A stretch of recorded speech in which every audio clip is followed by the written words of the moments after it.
नमस्कार साथियों, कैसे आप सभी। मैं अजरुद्दीन आपका स्वागत करता हूं आपके अपने YouTube channel Azharuddin study point में। तो आइए देखते हैं आज पैट के बारे में, क्या इसका सिलेबस रहेगा, कब पेपर होगा। तो जैसा कि हम जानते हैं 24 अगस्त 2021 को इसका एग्ज़ाम हुआ था। कब? 2021 में। और जो रिज़ल्ट आया था वो कब आया था? 28 अक्टूबर को। तो 28 अक्टूबर 2021 समथिंग 1 साल होने को है। अभी क्या जून चल रहा, जुलाई अगस्त सितंबर अक्टूबर, 3-4 महीने में 1 साल हो जाएगी। और इसका 1 साल का जो स्कोर कार्ड होगा वो 28 अक्टूबर को ख़त्म हो जाएगा। ठीक है, तो चलिए देखते हैं कि इस साल कब से फॉर्म डालेंगे, कितने फॉर्म डालेंगे, कैसा क्या होगा। तो जो इसकी आवेदन की तिथि है वो लगभग जून के लास्ट में और जुलाई की स्टार्टिंग में होने लगेगी। जो इसके जो रजिस्ट्रेशन होंगे वो जून के लास्ट और जुलाई के स्टार्टिंग में शुरू हो जाएंगे। और फिर देखते हैं परीक्षा। तो इसकी परीक्षा कब होगी? परीक्षा जैसा कि विभाग ने, आयोग ने, UP पैट के आयोग ने पहले अपना कैलेंडर तैयार कर दिया। तो बता दिया कि इसकी परीक्षा होगी आपकी 28 सितंबर 2022 को। और इसमें पद कौन कौन से शामिल होंगे तो देख लीजिए। पिछले साल के इसमें हैं 26,000 पद पिछले साल के शामिल हैं। तो पिछले साल के शामिल हैं तो इस साल भी यही पद उसमें शामिल होंगे, क्योंकि पिछले साल आयोग ने कुछ परीक्षा तो कराई नहीं है इसके माध्यम से, ना ही कोई बड़ी परीक्षा हुई है। तो जो कुछ 20,000 पद शामिल थे या 26,000 पद खाली रह गए थे वो इस साल इसमें शामिल किए जाएंगे। ठीक है, चलिए देखते हैं। तो इस SSC पैट के माध्यम से जो नौकरियां होती हैं इसमें कौन कौन सी हैं। तो हम जानते हैं कि जितनी भी ग्रुप सी की वैकेंसियां होती हैं, जो भी ग्रुप सी में वैकेंसियां आएंगी या समूह ग में वैकेंसियां आएंगी वो इसके माध्यम से की जाएंगी। जैसे कि सबसे पहले लेखपाल सबसे बड़ी परीक्षा है आपकी जो अभी आने वाली है। फिर BDO जो भी अभी आगे आएगी। स्वास्थ्य विभाग है, कृषि विभाग है, राजस्व निरीक्षक है, इसको RI बोलते हैं, रेवेन्यू इंस्पेक्टर। मंडी परिषद है, फायरमैन है, कंप्यूटर ऑपरेटर है, खजांची है, रोडवेज है, गन्ना पर्यवेक्षक की जो वैकेंसी आती हैं, पर्यवेक्षक, वो भी इसी के माध्यम से होती हैं। और बहुत सारी ऐसी वैकेंसियां हैं जो ग्रुप सी में आती हैं और जो इस UP पैट के माध्यम से की जाती हैं। आइए देखते हैं। तो फिर इसके आगे इसका जो ग्रेड पे होगा वो कितना होगा। तो ग्रेड पे इसमें रहता है 1800 से 4600। तो उसी के माध्यम से या उसी के अकॉर्डिंग इस पर आपकी सैलरी बनती है। 1800 से 4600 पे ग्रेड पर कितनी आपकी सैलरी बनेगी वो आगे देख जाएगा। आते हैं योग्यता की बात होती है। तो योग्यता इसमें मिनिमम योग्यता चाहिए आपकी 10th पास। कि जो बच्चे इसमें से 10 पास क्वालिफाई कर जाएंगे, 10 पास क्वालिफाई कब चाहिए तो इनकी डेट होती है 1 जुलाई 2022 को। तो 1 जुलाई 2022 को इनका रिजल्ट आ जाना चाहिए, तब ये लोग इसमें फॉर्म अप्लाई कर सकते हैं। ठीक, आइए आगे देखते हैं। आयु। तो आयु सीमा की बात होती है। तो आयु कम से कम 18 साल और ज़्यादा से ज़्यादा 40 साल। 18 से 40 साल के बीच में इन लोगों की आयु होनी चाहिए। अगर 18 से कम है तो वो लोग इसमें फॉर्म नहीं भर पाएंगे। 40 साल से ज़्यादा है वो लोग इसमें फॉर्म अप्लाई नहीं कर पाएंगे। चलिए आगे देखते हैं। जो पैट स्कोर कार्ड है, तो पैट स्कोर कार्ड की अवधि होती है 1 साल। पैट स्कोर कार्ड जो रहेगा वो जिस डेट को पेपर हुआ था, कब हुआ था? 24 अगस्त 2021 को। उस डेट से नहीं, जिस डेट को रिजल्ट आया था। रिजल्ट कब आया था? 28 अक्टूबर 2021 को। तो 28 अक्टूबर 2021 को इस स्कोर कार्ड का 1 वर्ष पूरा हो जाएगा। और 1 वर्ष पूरा होने पे इस स्कोर कार्ड की वैलिडिटी ख़त्म हो जाएगी। फिर आपको जो नए फॉर्म आएंगे वो फिल करने पड़ेंगे, दोबारा पेपर देना पड़ेगा। और पेपर के बाद जो आपका स्कोर कार्ड बनेगा, अगर पिछले साल मान लो आपका स्कोर कार्ड था 90%, कैसा? ये नॉर्मलाइज करके जो नॉर्मलाइज नंबर थे वो थे आपके 90। और इस साल आपके नंबर आए हैं, अगर आपने पेपर दिया है तो कितने मान लीजिए 80 मान लीजिए, कि 80% आपका इस साल रहा है, तो फिर आपका ये वाला मान्य नहीं होगा, फिर वो जो पहले स्कोर कार्ड था वही आपका मान रहेगा। ठीक है, अगर मान लीजिए आपने दिया था पेपर उस साल 90 आया था और इस साल दिया तो 95 आ गया, तो फिर ये वाला ख़त्म हो जाएगा, आपका ये वाला रहेगा। अगर आपका पे स्कोर कार्ड है वो पिछली साल से ज़्यादा आता है, पिछली साल से ज़्यादा आता है, तो वही जो नया आया वो मान्य रहेगा। अगर पिछली साल से कम आया है तो जो पिछली साल का था वही मान्य रहेगा। ठीक है, चलिए आइए आगे देखते हैं। हाँ, तो आगे है इसका परीक्षा का पैटर्न, सॉरी परीक्षा का प्रकार, टाइप ऑफ एग्ज़ाम। तो इसकी परीक्षा होती है ऑफलाइन,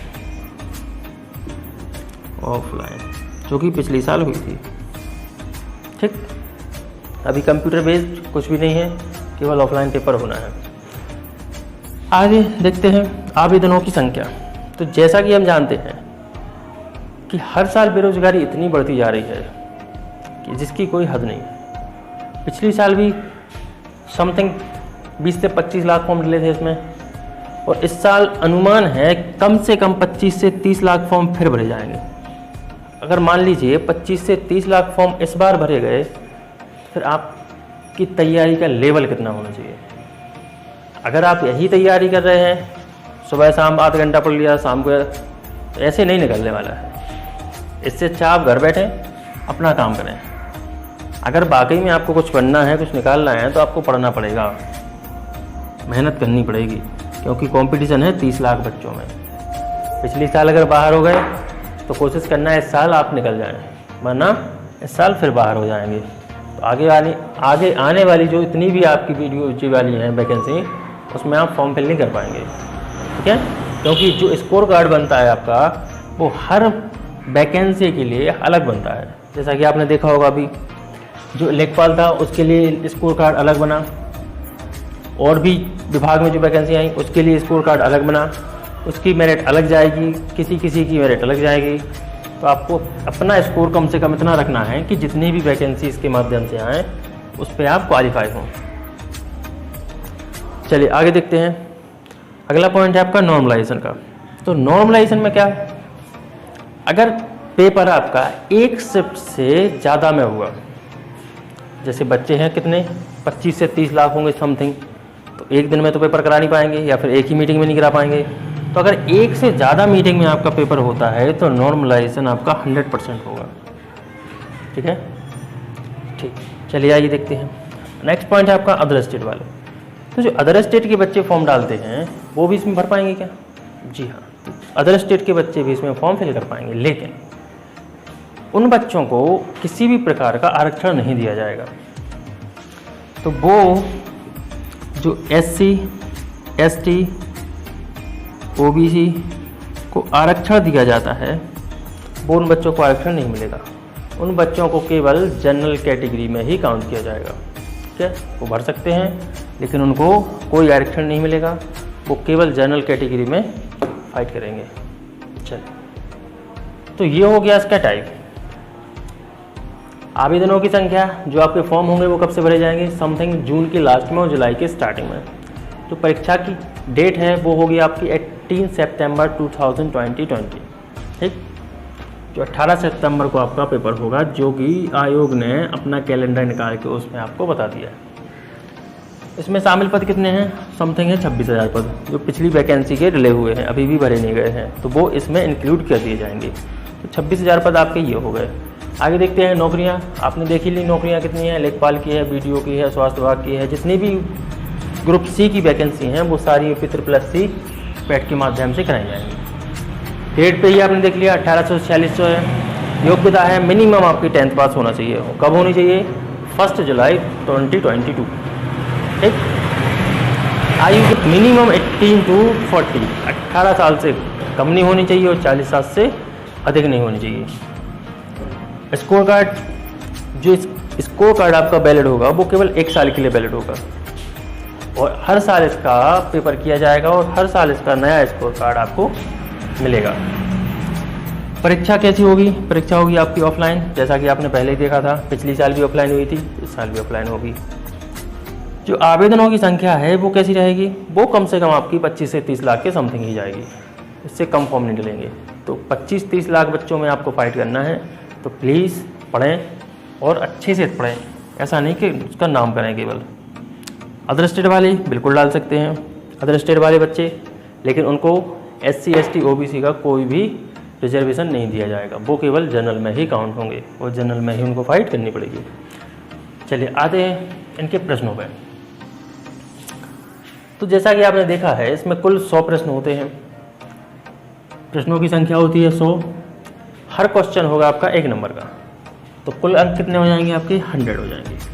इसमें आपको टाइम दिया जाएगा 2 घंटे का।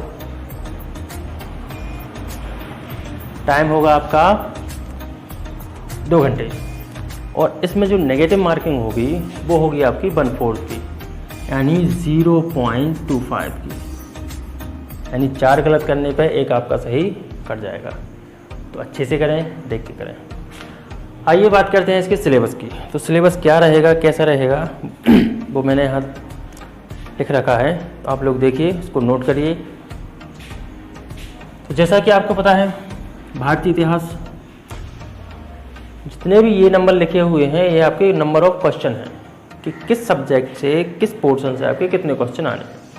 तो भारतीय इतिहास से 5 क्वेश्चन हैं, भारतीय राष्ट्रीय आंदोलन से 5 हैं, भूगोल से 5 हैं, भारतीय अर्थव्यवस्था से 5, संविधान से 5, सामान्य विज्ञान से 5, प्रारंभिक अंकगणित से 5, सामान्य हिंदी से 5, सामान्य अंग्रेजी से 5, तर्क एवं तर्क शक्ति से 5, समसामयिकी 10 क्वेश्चन की।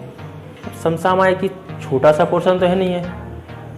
समसामयिकी यानी सारा आपका करंट अफेयर जितना भी है वो आपका 10 नंबर में आना है। अभी से करंट अफेयर की तैयारी करना शुरू कर दे पिछले 1 साल की, और जब तक एग्ज़ाम नहीं हो रहा उससे 4 महीने पहले की।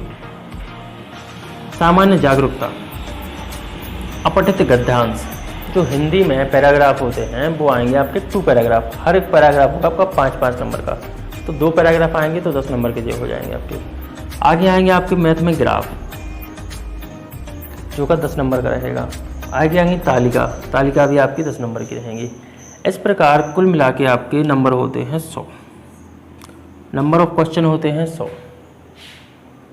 ठीक है, तो आशा करता हूँ आपको समझ में आया होगा। जो कुछ समझ में ना आया हो कमेंट करके बताएं, कोशिश करेंगे आपको नेक्स्ट वीडियो में समझाने की। Okay, thank you.